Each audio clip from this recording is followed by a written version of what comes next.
My name is Kevin Black, and I would like to welcome you to our journalism breakout session. And today we'll be exploring the world of, you guessed it, journalism. So today we're looking at journalism. Why is journalism important? Journalists gather and share information about events, issues, and developments happening locally and globally, which helps people like you and me make informed decisions in our daily lives.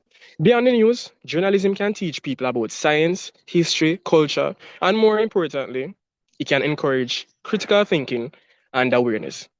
So today, I'll be guiding you through our session with my esteemed guest, which is Kalila Reynolds, and she's going to give us our first interaction. Miss Reynolds, or Mrs. Hi, Reynolds. good morning. Good morning, everyone. Great to be here. Happy to see you. Good And how morning, are you today? future journalists. How are you doing today, Mrs. Reynolds? I am pretty good. So, based on what I've heard, you are a business journalist, and she is the CEO and founder of Money Media Limited. Now, Money Media creates financial news and education that is easy to understand. And its mission is to help people create and maintain personal wealth and prosperous economies. She is also the creator and executive producer of Jamaica's most influential business talk show, Talking Stock, with over 6 million views on YouTube. Meanwhile, her Money Mission online community, with over 3,000 members, is the place for moneymakers to meet and share ideas and resources. In 2023, Kalila was honored with the Flair Distinguished Award for Business and nominated for the Jamaica Chamber of Commerce Entrepreneur Award and the JCC Yellow Marketing Excellence Award. Kalila is also a digital marketing strategist, TEDx and international speaker, and published author of 2 books. At home, she's a mom of 3 beautiful children and wife to the world's best husband. So she has a lot of accomplishments, very accomplished person. So my, Thank you my very first much for question that to you. introduction. So throughout this session, I encourage all of you to ask questions, make it interactive, make it engaging, and we'll have a good time. So you're free to interject. You can raise your hand in the chat. Somebody will identify you. You can speak. Ask your questions. Don't be shy. This is a safe space. So the first question will come from me. And through the session, I expect you to answer. To ask some questions for her to answer. So far, people are pursuing careers in journalism. Do you think it is feasible for them to do it now, given the rise of everything that has been going on with the AI, the rise of citizen journalism? Do you think it's a wise move right now to go into journalism? I think that's a really great question. And being a journalist and the entire industry is facing a lot of challenges right now because of the rise of online platforms and the rise of artificial intelligence.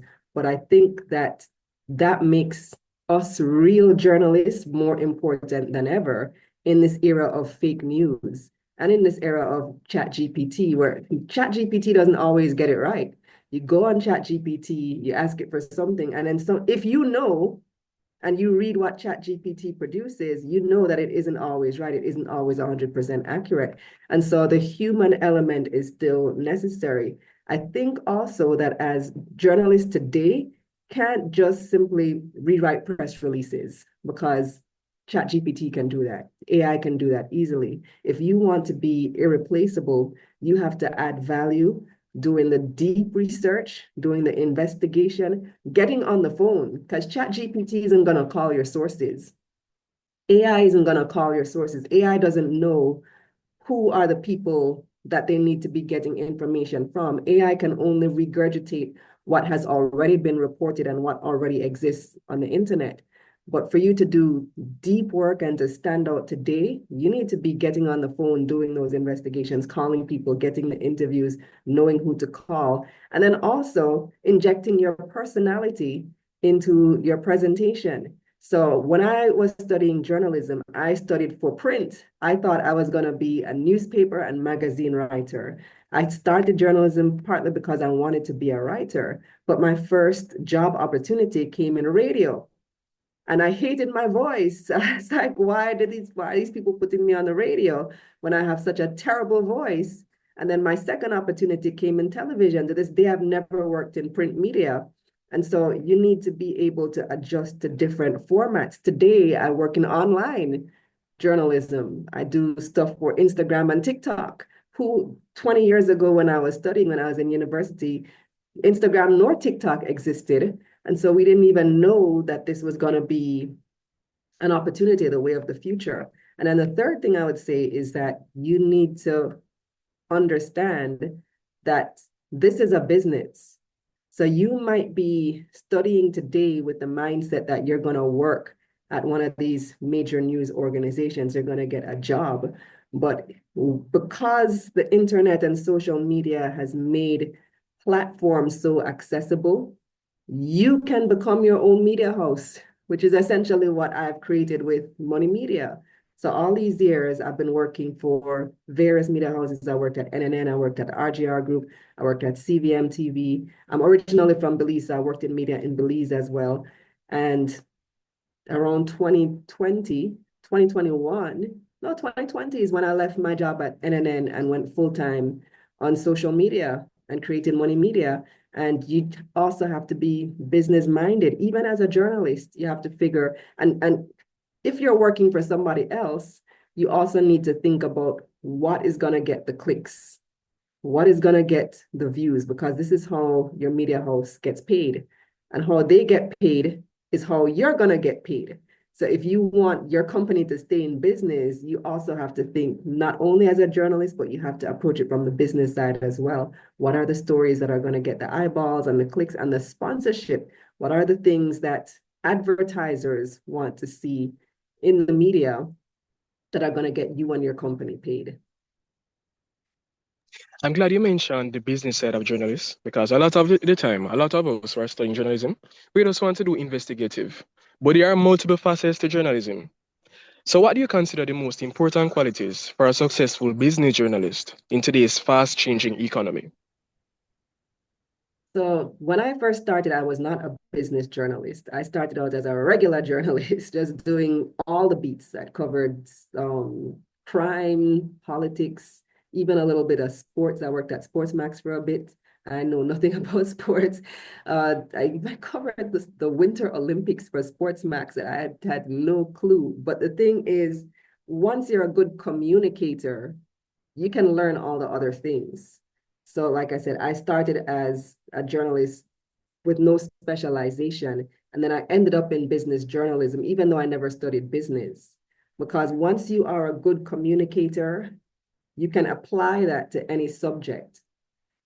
So you can learn the elements of business and apply your journalism skills to it and your communication skills to it. And for somebody who now hires writers and journalists and so on, I would rather hire somebody with a journalism degree or somebody who's an excellent communicator, but doesn't know anything about business, rather than hiring somebody who knows a whole lot about business, who has an MBA and all that good stuff, but is not a good communicator. Because we are in the business of communication. And to me, that is more important. Once you can communicate well, the other things can be taught easily. But communication is a little bit trickier if you don't have that connection with your audience. That's something that's much harder to teach. And I'd also say that for those of you who are seeking to become journalists, there's nothing stopping you from starting now, from starting with an online career, starting with a blog, starting with an Instagram page or a YouTube channel. And I think if you do that and your objective is to eventually get hired after you finish school, you're going to be in a much better position to get that job because you already have a track record, you're already demonstrating your skills. And when you're going against other people who have a resume on paper, have a degree, all they have is their classroom projects to show, you're going to have the edge. So, yeah, you mentioned communication. What exactly do you look for in a communicator when hiring potential journalists?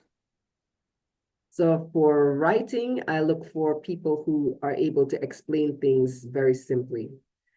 A lot of people, there's a big misconception that if you can use all the big words and the jargon, especially in my field, in business, there's this thought that I need to know what PE ratio is and, what's the NAV and, all the fancy investing terms. But I need you to tell me in simple terms, without the jargon, what this means and what the implication is. So when we're reporting on something like the budget, we often have to ask ourselves, what's in it for me? Why should the audience care? If you can tell me why the audience should care and what the audience should do about it, then to me, that makes an excellent communicator. If you give me a story and nobody cares, then what was the purpose of that story? If it doesn't inspire change or if it doesn't give the audience some type of useful information, then it was pointless. Why did you even write the story? So the thing is, a lot of people, when injecting their personality within the stories, it tends to be opinionated, which is something that is hard to control and balance. So how do you think we can balance staying objective while reporting on emotionally charged or controversial topics, which matter to us as humans? I have a different take on this because I actually think that you should inject uh, your your your point of view into the story. And I know in journalism school they're going to teach you not to that. You need to be objective all the time. But I think that in order to stand out in today's online world, editorial style journalism is a lot more powerful than just giving you the facts and letting you make up your own mind. And yeah, you can still make up your own mind. But what I find in our brand of journalism is that people look to us as thought leaders. They want to know, what should I think about this? How should I feel about this? But it should be clear that this is an editorial piece, right? So yes, there's a space for objectivity and just for reporting hard news. But I personally don't see anything wrong with injecting your opinions into your story as well, as long as the audience is clear that this is an editorial piece. But I think that that is how you're going to stand out today. And that's how, for me, we stand out online, because people will read an article in the Observer or the Gleaner, and then they come to me for the analysis. So that they send me articles all the time. They send me screenshots and they say, okay, what does this mean? Please break this down for me. And basically they want me to tell them what should I think and what should I feel about this. So I would say don't shy away from that style of journalism. When you're starting out, it might be good to stick to just the facts, to the reporting, and these are the facts, A, B, C, and D. But as you get more experience and you start observing things, I think, and it could be a separate article, it could be a separate video or whatever.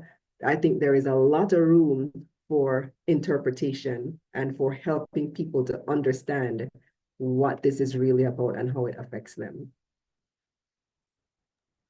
I'm also glad that you mentioned about being shy, because there's one aspect that is growing within media now, and it's content creation. A lot of journalists are shying away from content creation, and I think it's becoming an integral part of our profession. So what is your opinion on incorporating content creation with news as a Well, we journalist? are content creators, and I think that's why it was so easy for me to transition, because it's what we've done. The only difference is that we're doing it for a different platform. So if you're a television journalist, you're creating video content for television, and you can use that very same video content on social media. If you're a print journalist, you're creating written content for a newspaper or a magazine, and you can use that very same written content on a website or on a blog or on LinkedIn. If you are a radio journalist, you're creating audio content for radio. You can use that very same content for a podcast. So we are content creators. We've always been content creators as journalists. The only difference is the platform that we're posting it on. Yes, definitely. So for journalists who are aspiring to go into print with the rise of web-based journalism, would you advise them to go into print, or do the benefits of web-based journalism supersede that of print? I think for any journalist today, you have to be thinking multi-platform and multiple formats. So yeah, you can write alone, but the real value is in being able to use to deliver that content across multiple formats. So I really would encourage you to learn the skill of video. And the reason for that is that video can be repurposed into all other formats. So you can extract the audio, drop it in a podcast. You can take the transcript or the text and put it on a blog. And then you also have the video that can go on YouTube. So it serves the most diverse range of formats. You can get the most content out of it. You get the most bang for your buck. If you're doing just text, that's the least of the three. A lot of people don't like to read, unfortunately. So text is the start. So yeah, you have to know how to write. You have to know how to create a good script, tell a good story. But that's just, in today's world, that's just the beginning. So you use your text to generate the audio. And it could even be that you're going to generate AI audio. So you're going to put a AI voiceover on it. I tried it, didn't sound great, but it's getting a lot better. And then generate your video. But it starts with the text, but I think that in today's world, you cannot be looking at one format only. Like I told you, even when I was studying 20 years ago, I thought I was going to be a print journalist. But the reality is when you go out there, the opportunity might not be in print. You might not find a newspaper that is hiring.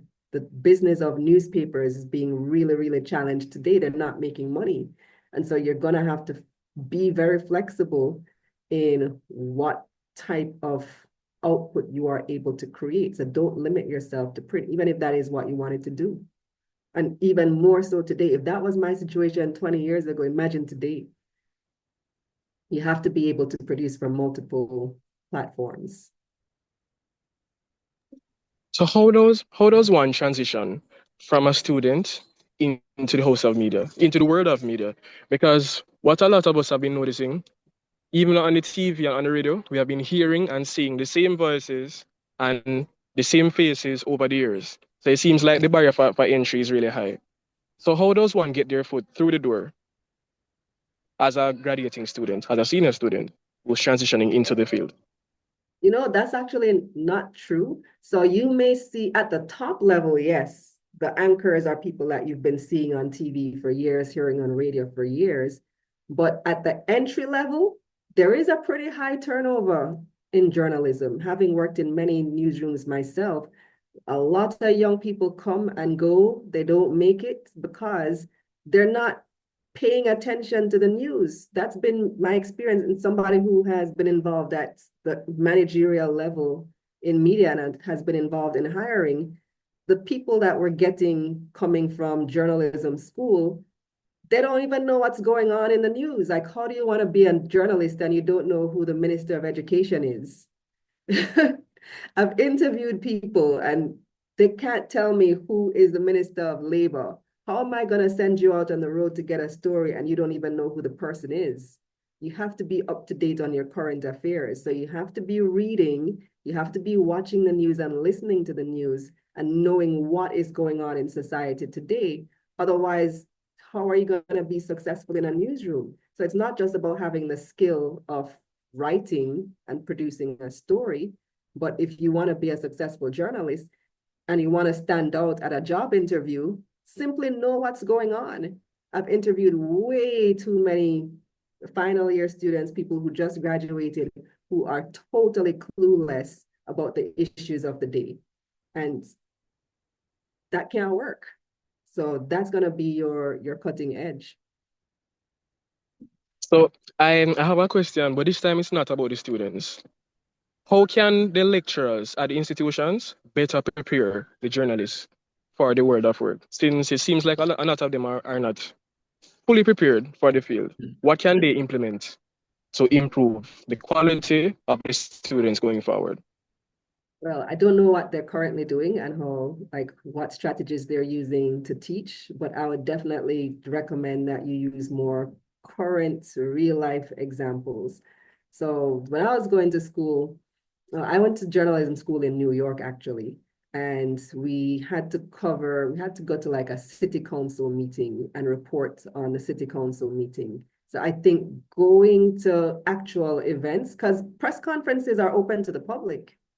So if you have an assignment to go to a real life press conference, and also many of them are streamed online. So like the Bank of Jamaica's quarterly press conference is streamed on YouTube, or you can get a Zoom link. And if you're in that fraternity, you'll get the link to log into the press conference. So, so I would say cover real life events. That's going to prepare you for what is happening in the real world and when you have to be out there doing that very thing. And there's so many tools and resources now. So I love covering events that are streamed live to YouTube because I can get there like half an hour late and then play in double speed. And then also there's the transcript in YouTube. So if they missed something that I didn't quite catch in my notes, I can always just like go to the transcript, find the words that they were talking about, find the exact time code. So it makes it so much easier than when we used to have to do everything manually, be there writing time codes, trying to find, okay, when did they say this? What was the cue in? What was the cue out? Doing it, covering a press conference on YouTube, there's so many advantages. So I would suggest that you incorporate that. Find what are the real live events happening now, press conferences, for example, and base your assignments on those things. And then a great exercise would be, since your students covered this event live, compare it to what the other media, like the real media, did. So your assignment is to cover this event, cover this press conference, and write a story on the press conference. And let's say your next class isn't until next week. So you have a whole week. Usually we'd only have a couple hours in order to write the story. By tomorrow, the story is going to be out in the mainstream media. And so when your article comes out, when you submit your thing next week, you can compare it to what the real traditional media produced, and you can see the different angles. You're going to see CBM might have chosen one angle for their story. The Gleaner might have chosen a different headline coming from the same story. And then what did you choose? I think that would be a very useful exercise for students. So I have a question on the business side of things as well. So with businesses often trying to control their public image, how do you navigate getting honest and unbiased stories in this particular regard? Because businesses are trying to present themselves a certain way to the public. No, that's a great question. And it's always been a line in newsrooms where the editorial side or the news side is separated from the business side, is separated from sales. So your newsroom and sales ideally should have nothing to do with each other because you don't want sales to influence the news, right? But in reality, that is not necessarily how it works.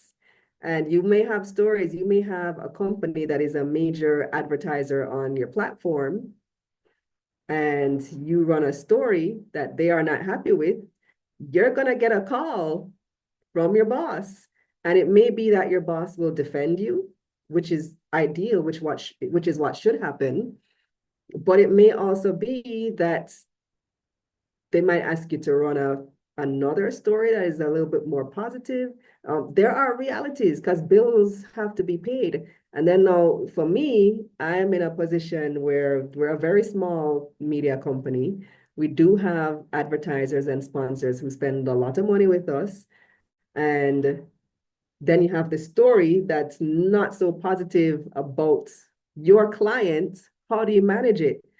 Well, number one is you have to call your client for a response. You have to call that person and give them the opportunity to respond and to give their side of the story. And I think that, at the very least, is being fair to them while still putting your story out there. It can be tricky, especially when you're a small company like me. When you're a larger company, you can get away with a lot more.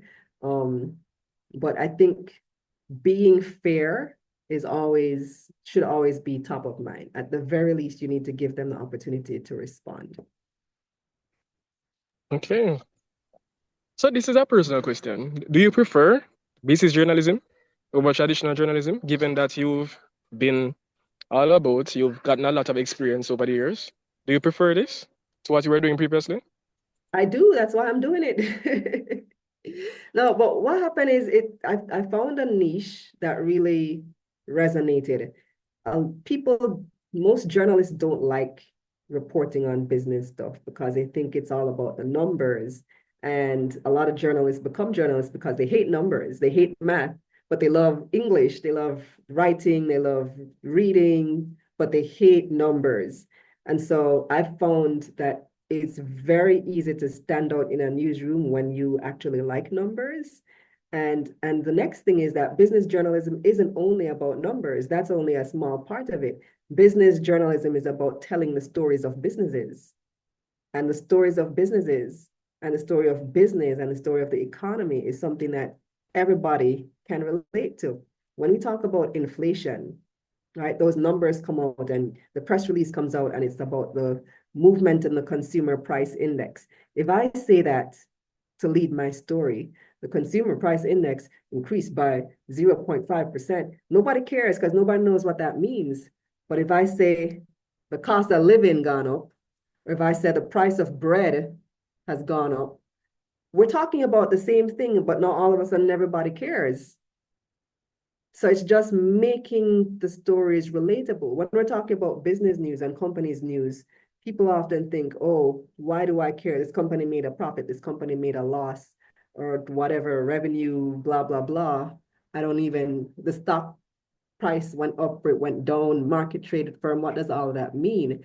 But when you really look at it, all we're saying is that, okay, let's say Wisynco made a big profit and they've decided to pay dividends. Or Wisynco increased revenue. Why did they increase revenue? Because they opened a new production line. They're selling a new product. They already have water, cran water. They came with a new flavor of cran water and the new flavor sell off. Everybody loves this new flavor. What does that mean? It means that they're probably going to increase capacity. They're probably going to try to make more of it so that they can make more money. If they need to make more, so now they're going to need to hire more people. They may need more manufacturing space. That means that that's a potential job for you or your auntie or your mommy or somebody who's looking for a job. So there are implications to regular people. Similarly, if we report that a particular business, Jamaica Broilers comes to mind, I put out a video about them today. Let's say they made a big loss. Why did they make that big loss? And what does that mean? Does that mean that they're going to cut jobs? Are people going to get fired? Does this mean that maybe I should not be looking in that industry for work? Should I be preparing myself to find another job somewhere else? So there's so many implications for regular people's lives. And I think as journalists, it's our responsibility to not just report the numbers, but to report the why, the reason behind the numbers and how that impacts ordinary people. My eyes are actually being open to a lot of things. I'm considering business journalism now. So Good, what good. Listen, there is a big shortage. If any of you really want a job, specialize in business journalism because every organization, every media house wants business journalists and they're in short supply. Nobody wants to do it. And you also get paid a little bit more than a regular journalist. So just Oh, saying, as if you have that specialization. so given what you just said, what tips would you give to someone looking to specialize in business journalism? For example, like building sources or even understanding financial topics, which you said a lot of people are scared of. What are some Mhm. tips? Some practical tips. Learn the stories behind the numbers, be able to communicate very, very well, and do your own research. So a lot of information is available online for free. I'm completely self-taught. I never studied business. I never thought I would end up as a business journalist, but Google it. Anything that you don't understand, Google it. So the way I started standing out was simply by taking that extra step, that small extra step of trying to understand what something means and add that to the story. Because guess what? If you don't understand, there is a 95% chance that the people you are talking to don't understand either. the vast majority of the people you're talking to, and some of them may pretend that they know, happens all the time. People, they hear, the fancy term, the jargon, and they act like they know, but they don't really know because they're embarrassed to admit that they don't know. So if you can just tell them without them having to ask, that helps. I've been to many press conferences, I've been to many events. Maybe a press conference, it may be some type of event that we're covering.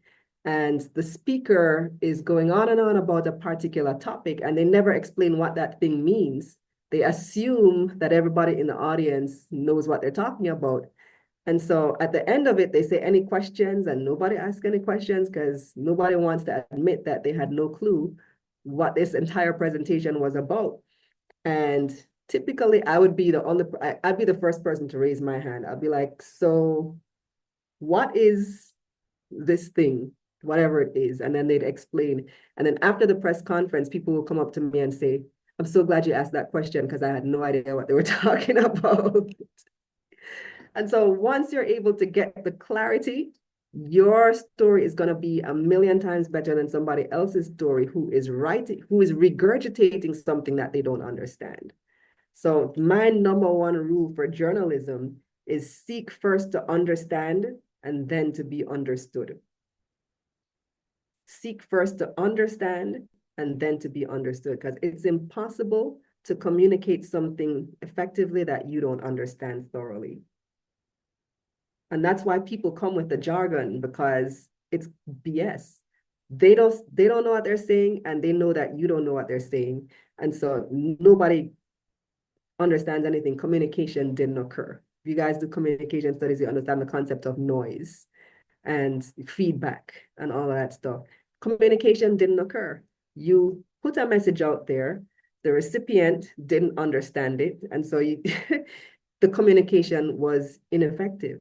So you have to find out, and many times that may involve phone calls, it may involve Google, it may involve research.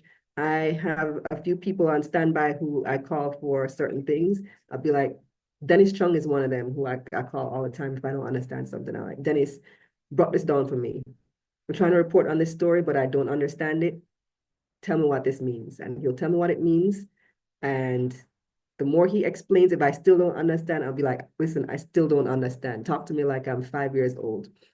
And when I understand, that is when I'm going to write my story. Did the same thing with customs recently. A lot is going on with customs and tariffs. You hear Trump tariffs. A lot is going on with the freight forwarders, with Amazon now delivering to Jamaica. What are the implications of that?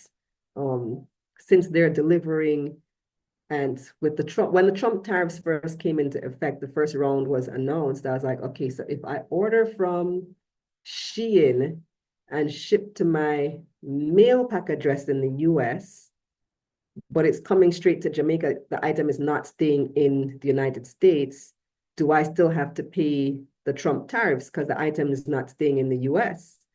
And that was something I was really trying to find out, because that's applicable to a lot of people who shop online, who buy stuff from Shein and Temu.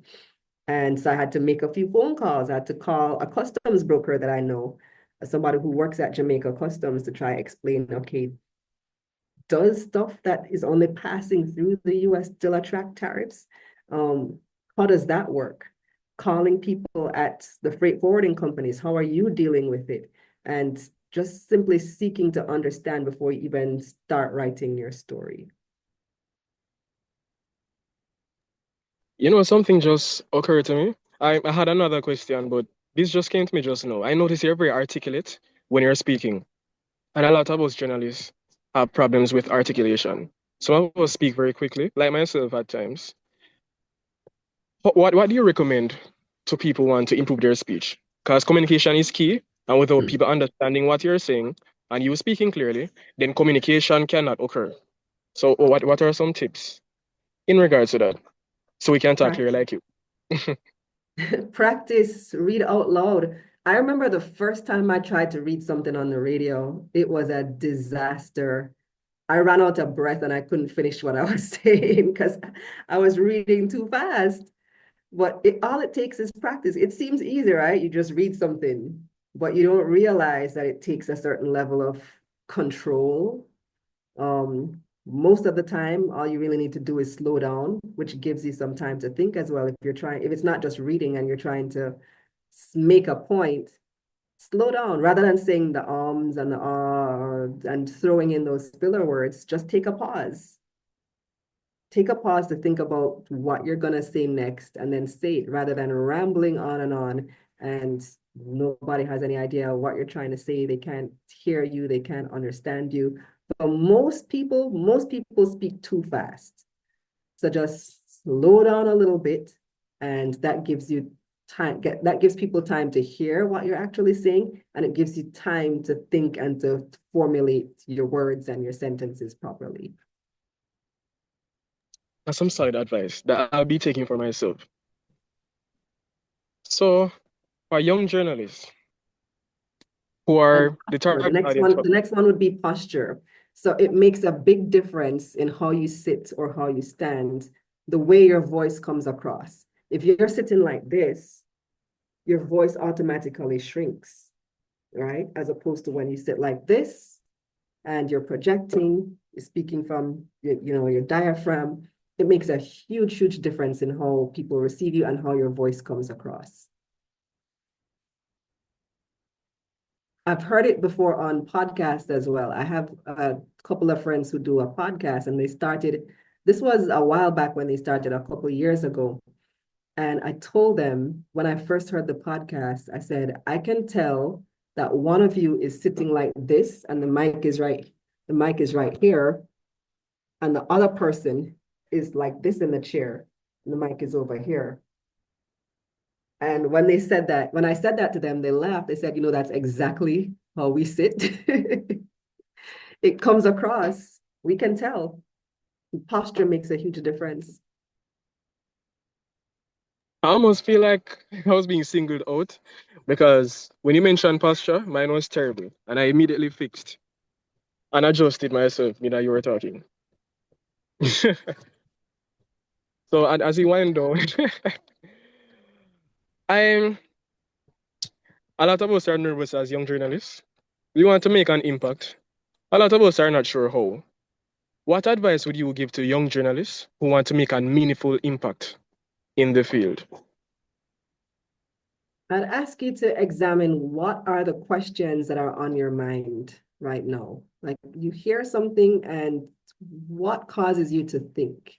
What are the things that you're wondering about? Like when I gave the example of that Shein story, Shein Temu and the Trump tariffs, that's what I started thinking as a consumer, because I order from Shein and I use Mailpack. I usually order through Mailpack rather than sending directly to Jamaica because it's faster. You get your item a lot faster. And so I started thinking, am I going to have to pay this extra 10% tariff? And now it's gone to 100 and something percent. So start asking, what are the questions that you have within yourself when you hear something? What are the things that you wonder about? That is a great starting point for a story, because if you're wondering about it, then chances are that there are other people who are wondering about the same thing. If you attend a press conference, you go to an event, you're wondering about something and you're confused, that's often the best starting point for a story. People want to know. One of my biggest stories, a story I won an award for, I won the award for investigative journalism from the PAJ years ago, was a story called Croak and Anchor.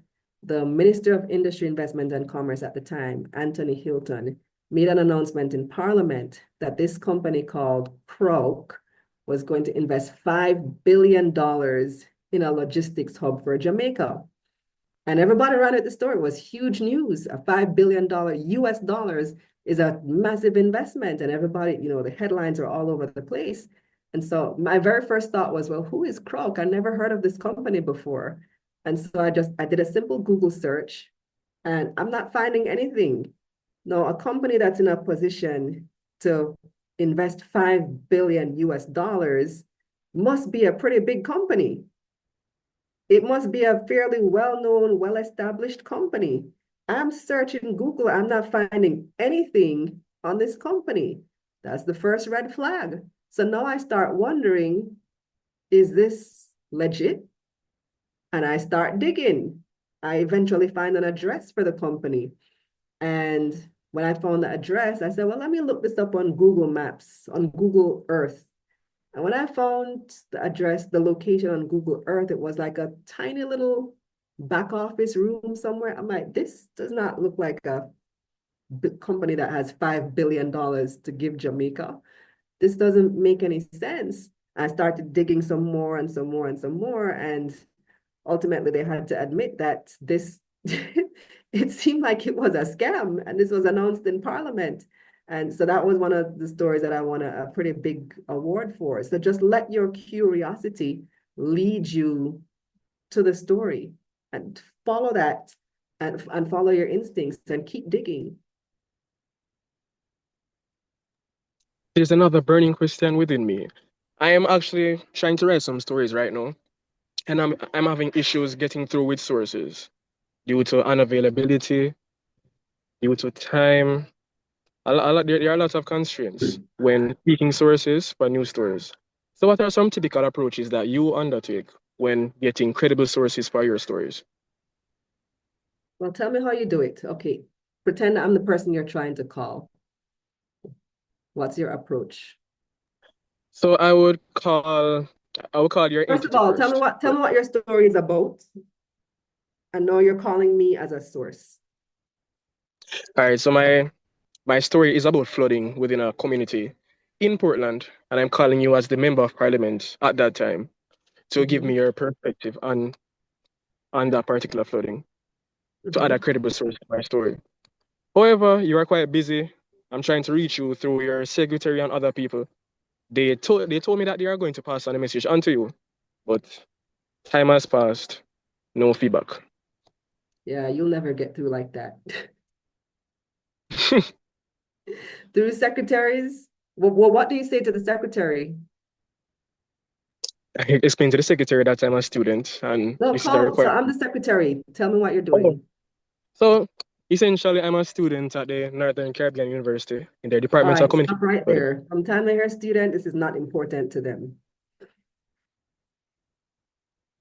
So you're gonna say, hi, good morning. My name is Kevin Black. I'm calling from Northern Caribbean University. I'm writing a story about flooding in Portland. The story is going to be published on our radio station. And I would like to get a perspective from your MP on this issue. And you ask the secretary for the number. They may not give it to you, but still ask. Um, Also try other channels, try social media, send them a DM on Instagram, call them out on Twitter. So send them a Twitter and get your friends to retweet the tweet so that it can get the person's attention. So try public channels, especially if you're a lesser known journalist or if you're just a student and they're not responding to you. Try calling them out publicly. Twitter is great because you can get people to retweet the message. Post a video message. Just try different methods because certain people it's going to be hard to get through to. But don't lead with I'm a student because I'm a student says this is for a class project. You have to think about that person's time. That's not really important to their time helping you with your homework, essentially. That's some solid advice. And I've been talking for a hot minute, and we have a few people here. So would anybody here like to ask her some questions? She's all ears. Would you like to ask her any journalism related questions? This Chantel has her hand up. You may go ahead, Chantel. Hi, Mrs. Reynolds. How are you? I'm great. Awesome. All right, I'd like to ask a question in reference to journalism and mental health, as well as journalists and safety. I know Mm, last summer I was an intern at Channel 7 back home in Belize, and I was exposed to a lot of stories that had a lot of violence related to it. So I was really in anxiety at some point in the field, and I had to question if this is what I really want to do. So I would like for you to shed a little light on journalism and mental health, as well as safety, because again, you're exposed to a lot. Your name is tangled up with a lot of, crazy things. So if you could shed a little light on that, that would be great. That is so true. That's such an important topic that doesn't really get enough attention at all. I feel like that's something that we should raise at PAJ, getting therapy or offering therapy for journalists. Because I remember in Belize as well, when I was doing Wake Up Belize morning show, and we used to get a lot of mothers calling in, grieving mothers whose sons had just been killed like the night before. And it's so heavy. It weighs so heavily on you. And I think that's part of the reason I decided to stop after a while, because I just couldn't deal with the mental anguish day after day after day. And the things you see. I remember the first time I went out and I saw a body. After a while, you do become desensitized to it. It's kind of like police. Police see these things all the time. They become desensitized, until eventually I was there walking over bodies and it felt like no big deal, it's nothing. But the first time I went on an accident scene, and it was a motorcycle accident, and there was a soldier next to me, and the soldier asked me if I wanted to see, and he handed me the binoculars, and I looked through the binoculars, and there's just body parts all over the road. That was traumatizing. I was not expecting to see that. I remember also when I first came to Jamaica and first started working at CBM TV, and my editor sent me on assignment to, I think it was March Pen Road in Spanish Town. And he casually said, pick up a bulletproof vest by the security on your way out. And I was like, where are you sending me? Why do I need a bulletproof vest? Like, what? And covering Tivoli Gardens, another traumatic series of events as well. You have like people, gunshots literally ringing out in the area, speaking to some of the victims, speaking to people who are like taking those phone calls live from people who are hiding under their beds as the military is invading Tivoli Gardens in search of this person. It really can be traumatizing. If you are able to get therapy on your own, I would highly recommend it. But I think that it's something that you can also raise with your bosses. So if you are feeling traumatized, you can ask.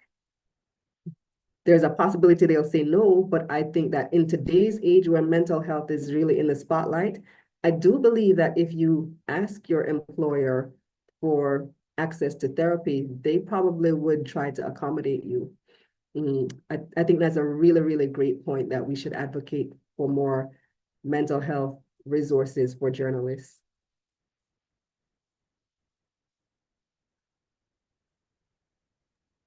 I hope that satisfied your question, Chantel. That was very insightful. Does anybody else have any questions? Feel free to ask. Do you need a minute to think of it?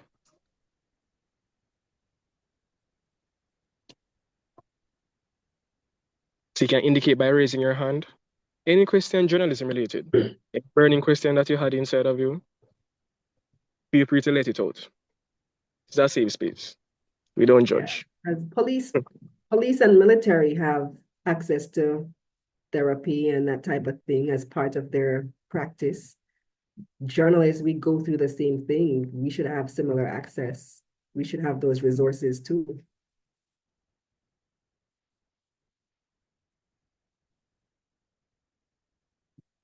And even during classes, when some actual journalists came during some sessions and gave their experiences, a lot of them said that it carries for years. It's stuck in their mind for years. The mental image of what they went through. One journalist came to class one day and told us that he was held at gunpoint. And sometimes he sees it when he closes his eyes to sleep. So it definitely can take a toll on people. After Yeah, for being sure. You have some journalists who are threatened. I remember when we were covering the Vibes cartel trial, and that was Abka Fitzhenley was the main one who was going to court, and he had received threats about his reporting on that story. We had another reporter. It was a different, I don't remember what the story was, but he was reporting on something gang related, and he's also from an inner city community. He had to leave Jamaica. And Wow. our company, our newsroom, our company had to pay for him to relocate for a few months until things cool down. So we have a hand by Antonio. Go ahead, Antonio. Yeah, so good morning again. As a journalist, how important is it to like have a strong backbone? Because I remember I had a story to post and I had to call different news outlets across Jamaica. And for example, calling somebody and her tone was somewhat discouraging. So as a journalist, how important it is to have like a strong backbone in dealing with things like these? Extremely important. You have to have a strong backbone and a tough skin. So don't let criticism get to you, and don't let people try to dismiss you, especially as students. That's why I said don't lead with being a student, lead with being a journalist, because people are going to try to delegitimize you. So you have to be tough. And I hate making calls. That's my least favorite part of the job is producing, making calls, asking people to come on the show, that type of thing.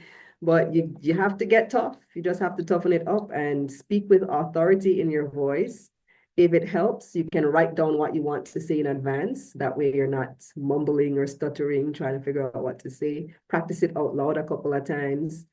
So when you speak with authority, people take you a lot more seriously than if you're on there. Hi, my name is Kevin and I'm a student and I would really like to talk to this person. No, develop some authority to your voice. So first of all, you sit up, have your good posture.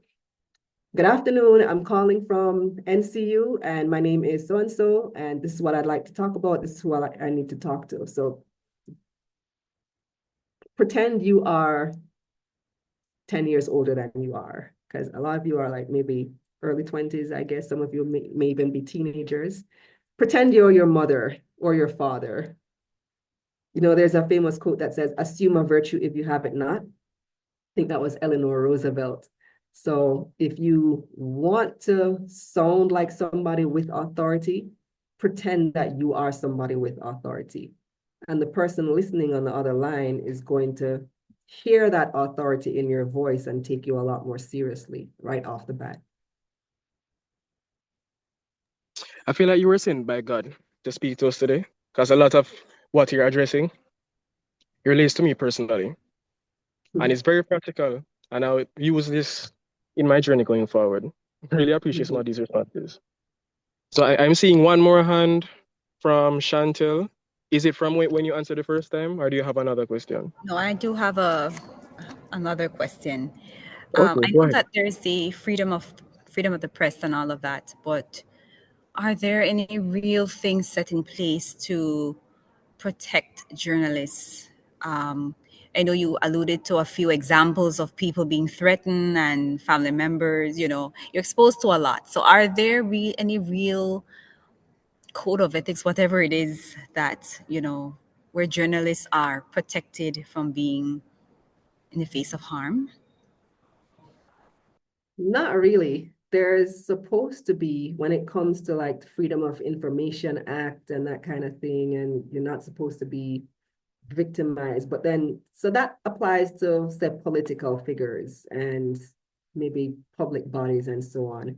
But people in the general public, there is no law that says, well, there are laws. You're not supposed to harm people. You're not supposed to threaten people. These things are crimes. So there are laws, but it's not specific to journalists.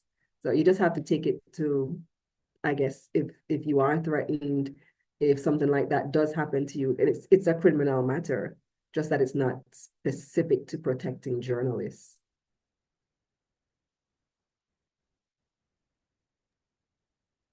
Yes, so we'll be taking one more hand. Does anybody else have any more questions? Can take one more. And don't be shy. Can be any question you have.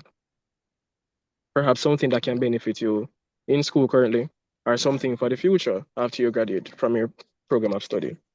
I see in the comments, Brian said, strong backbone and a tough skin. That tough skin is very important because you will be criticized. I get criticized all the time. I don't care. Just let that roll off your back. You will be criticized. People will criticize your story. People will say you got things wrong. And maybe you did. If you did get it wrong, take the criticism, correct the error, and move on. Keep it moving. That's happened to me before. There's something that I've reported that was not quite accurate. And some people might be embarrassed and they don't know what to do. All you do is you make the correction. So you do a follow-up story with the correction and you move on. That's all. And then if the criticism is not valid, then just move on regardless, because you're gonna be criticized. There is no avoiding it, especially when you get into the realm of the editorial style journalism, which is what I tend to lean more towards. No, people are going to criticize you for having an opinion, but that's great. When you have an opinion that people disagree with, that makes for more views and more clicks and more shares, which means more money for you, right? That's how it works in today's world. So don't be afraid of having a controversial opinion. You can't play it safe all the time. Safe doesn't get read. If you have something that everybody agrees with, then why should I care? But if you do have a controversial take and you have the evidence and the research to back up your controversial take, then say it. Say what's on your mind. Just make sure that you're able to defend it. And don't take criticisms too seriously. Don't take it personally. Definitely words to live by.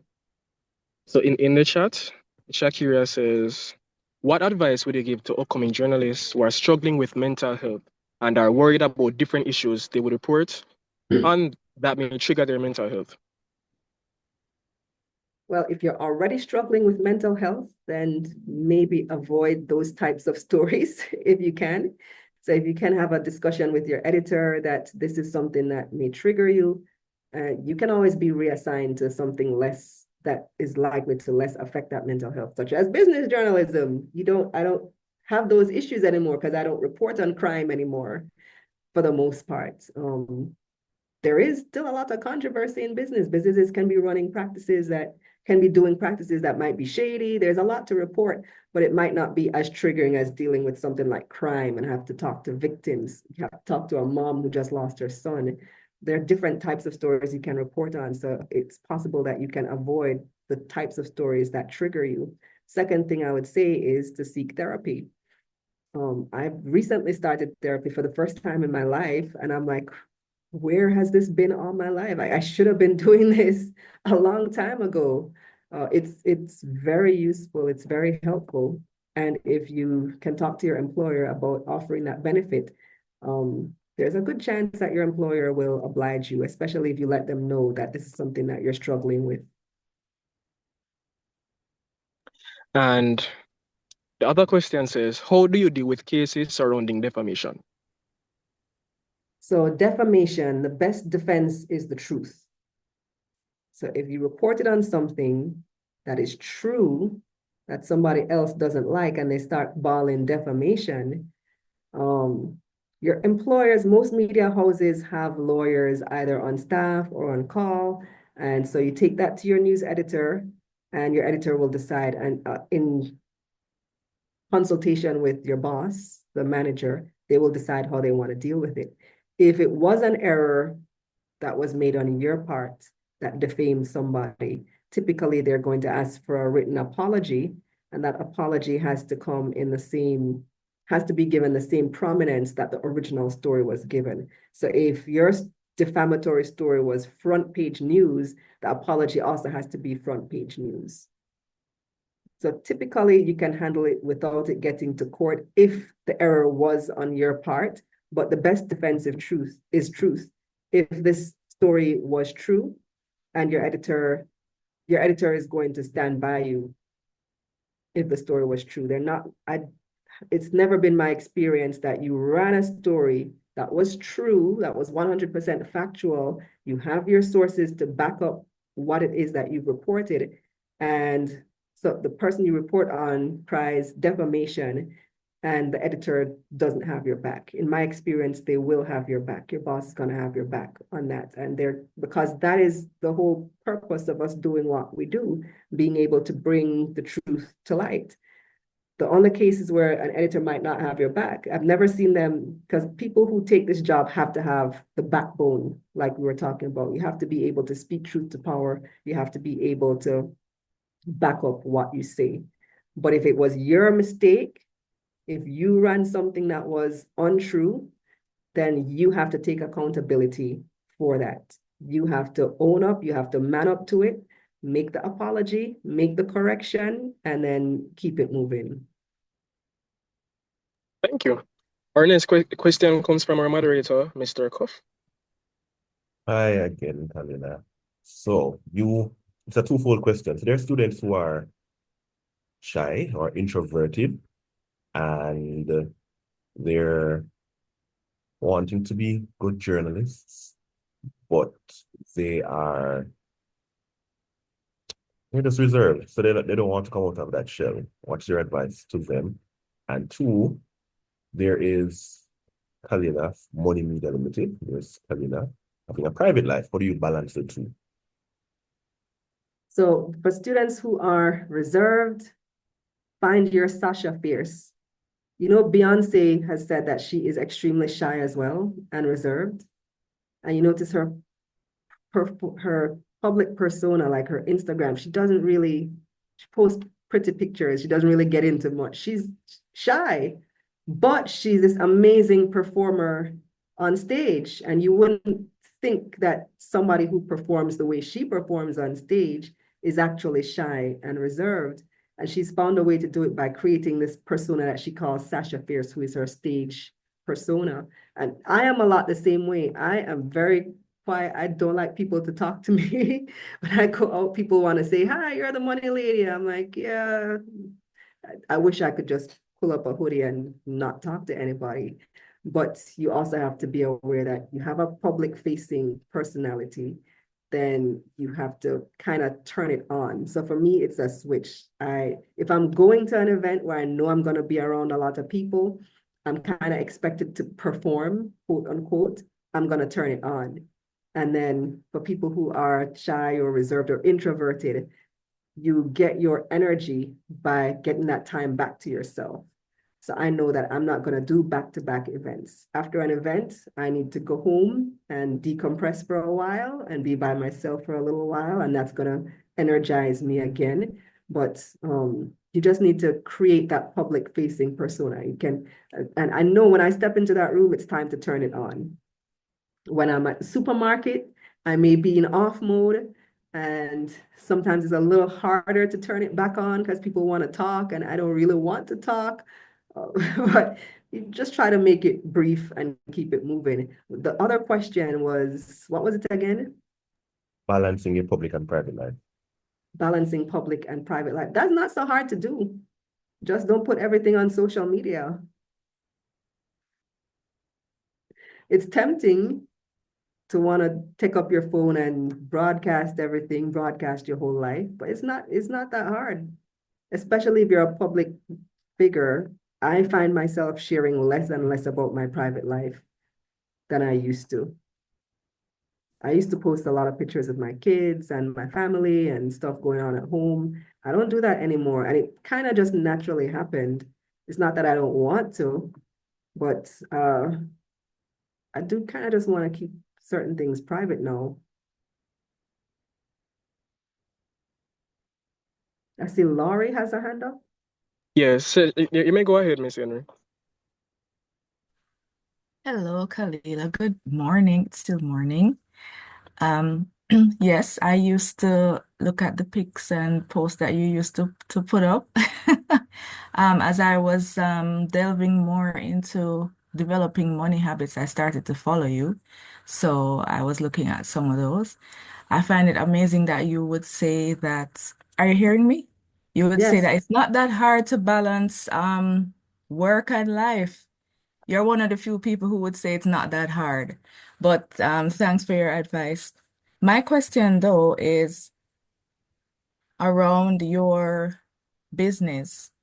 You started out reporting financial news, and somehow you saw an opportunity to turn it into a media organization on its own. How did you know that you could do that in the Jamaican environment, do this entrepreneurial move? How did you know money could make a whole media organization, just that topic?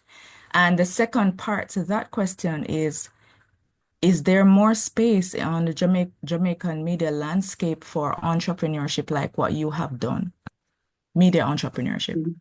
So first of all, I didn't know, but it has been done before, not in Jamaica specifically, but you have your Bloomberg News, you have CNBC, you have online, you have websites like the Motley Fool. There are multiple business news organizations globally, all around the world, and many of them are very large and highly profitable. So it's been done before, and if it's been done before, that means it can be done again. It hadn't been done in Jamaica, at least not on the scale that we're doing it now. We have Owen James, who recently passed. He had a media company as well. It wasn't an entire network or a TV station, but he owned his production. So he owned the Business Day on TVJ for a while. And the Owen James Report, something that he created, that was a segment in the news on CVM TV. So it had been done. It's just being done differently now. So the platform that I chose is social media. And so when I started, I didn't know that this was something that was going to take off. The reason I started, I was business and finance editor at NNN at the time, and we were covering the budget, but there is a very specific way that mainstream media covers certain events. And also when you're on mainstream media as a business reporter, you're competing with crime, you're competing with politics, you're competing with sports, you're competing with all the other types of stories. And the business segment is kind of seen as the part where you change the channel. The business comes on and people aren't interested anymore because our reporters haven't really made it interesting. And so I found that I had a lot more to say than maybe the 2 minutes that were allotted on mainstream media in the traditional news. And I didn't have the space to say it because the stories weren't getting the attention. However, there was a lot of interest outside of what was being reported. The things that I was saying, there was a lot of interest because we're talking 2018, 2019, at a time when the Jamaica Stock Exchange was really booming. There was a lot of activity. There were a lot of IPOs happening. People were making money quickly. People were doubling and tripling their investment within a few months. And so there was a lot of excitement, but that excitement wasn't being covered by the traditional media. And so I would write my story, but then I still had a lot more to say, or sometimes the story doesn't even make the news. And so what I started doing was putting the other things I want to say on social media, saying it on social media, and it started gaining traction. So I'd get a lot of comments, a lot of shares, the pages start blowing up. I'm getting a lot of new follows. And with attention, when you are able to get a lot of attention, you're able to monetize that attention, right? That is the whole model of media, being able to broadcast something to a lot of people and getting advertisers to pay to hear their message alongside your message. And so I just took that same model and applied it to social media. So I'm getting all this attention. People are interested in stocks. People are interested in what's happening in the market. Why not get some type of stockbroker to sponsor my little social media program, which at the time was called Money Mondays. And so I approached Proven Wealth because I had a relationship. I already knew Chris Williams from Proven, and I approached him. He put me in touch with his marketing team, and they're like, yeah, this is a great idea. And at the time I was charging, I pitched it to them, and it was $5,000 per episode, 5,000 Jamaican dollars, which seems like nothing now. Now I charge multiple times that.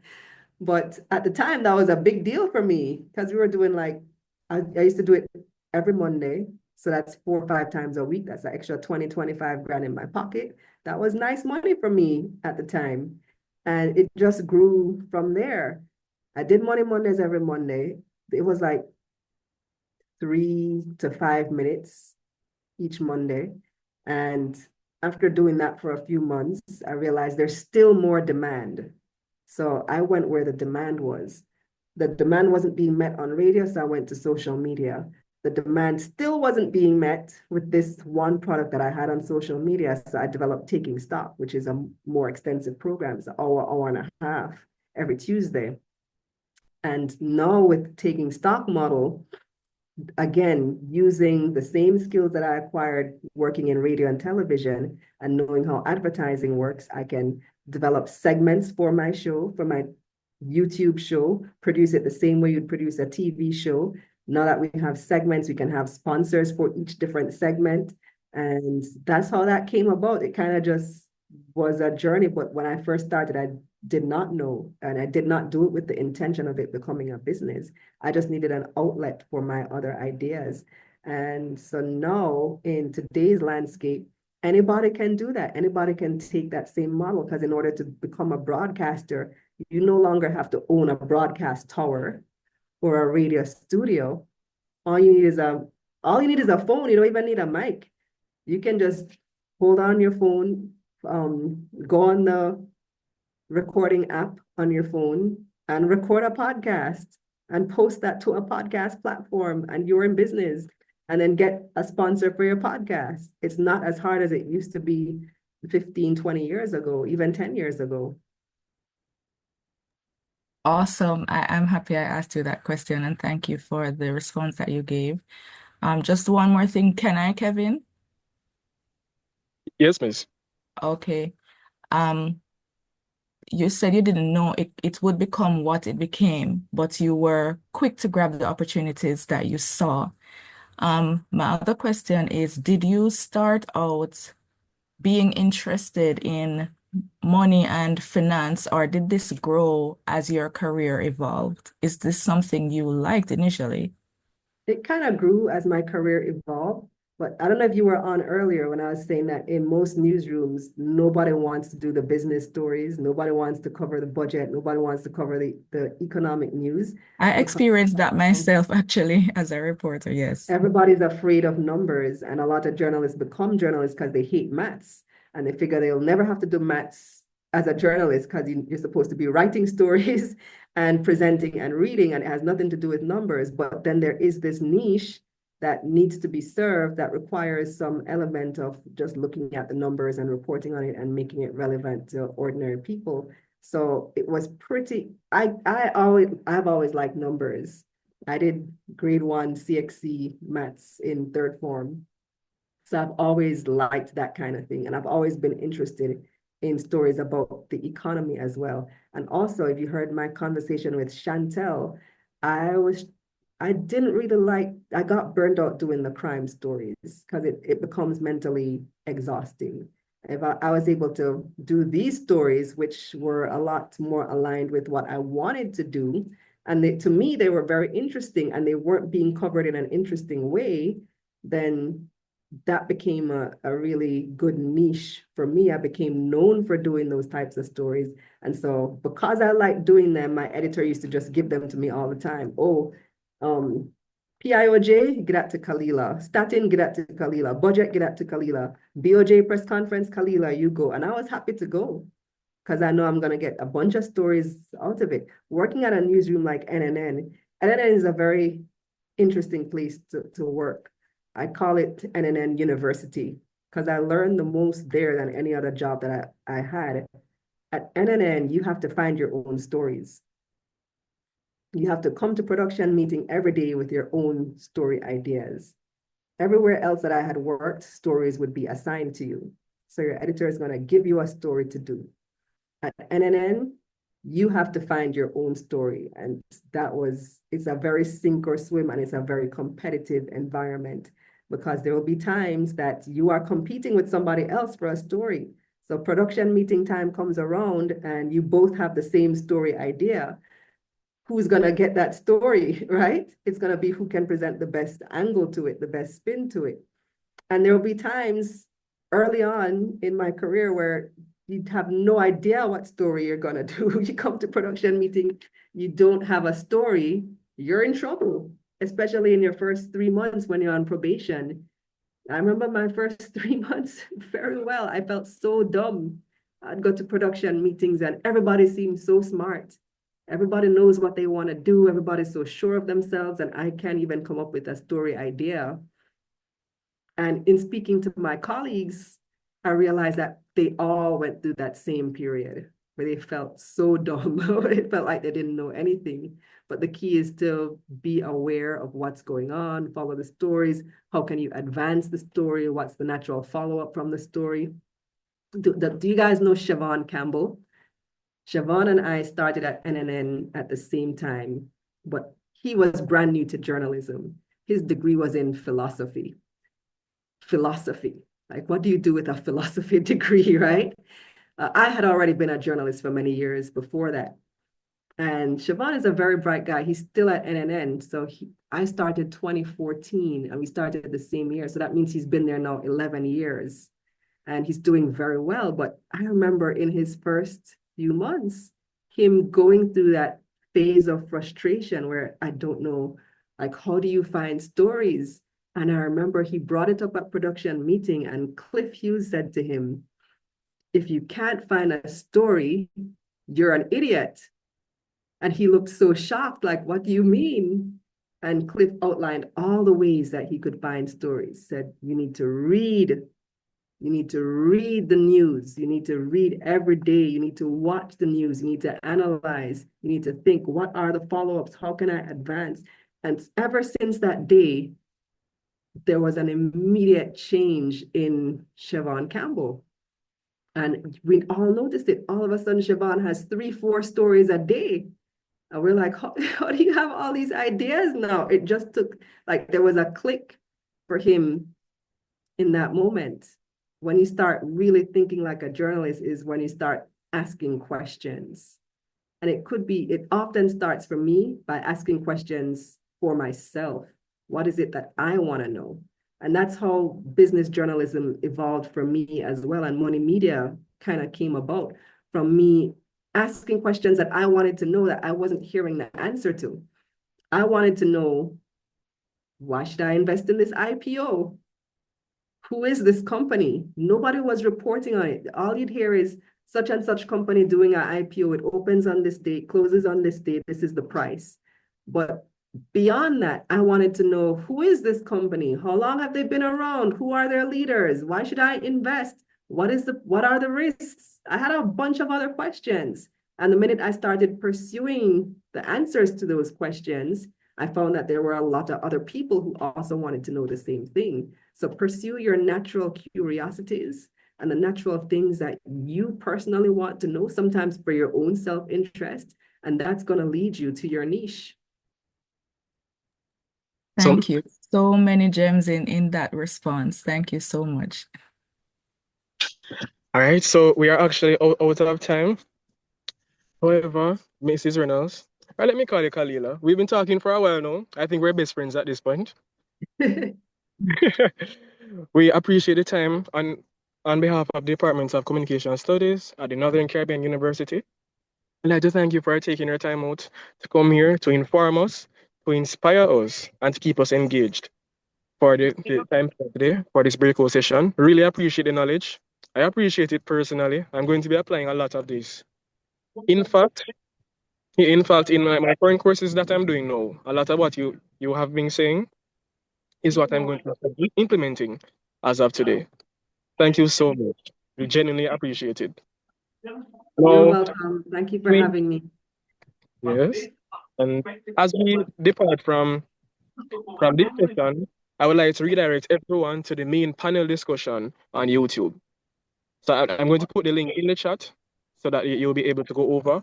Or you can go on YouTube and type DCS TV. And you'll be redirected to the main panel discussion on the YouTube. Thank you for coming, everyone. Some of you came late, but better late than never, my grandmother would always say. And thank you for showing up and listening to me and Camila as we had our discussion. Thank you for engaging in the discussion as well. And we hope it had a positive impact on you in your media journey as you progress onwards. Thank you again, Kalila. Really appreciate it. It was very fun speaking with you. Thanks for having me. Bye. Bye. It's an all-day affair. We begin with our church service where MICAL, yes, Michael Forsyth from The Drive on NCU FM, will leave a word for your soul. Then it's all about letting our hair down at our social. We will then move towards expanding our borders with Community Convo with a town hall meeting on April 6 at 3 p.m. at the Albion Primary School as experts tackle neurodivergence from stigma to strength, break the stigma, and change the narrative. For Global Connections, we touch base with the Caribbean as we talk to DCS graduates who've been using their skills to serve in different capacities.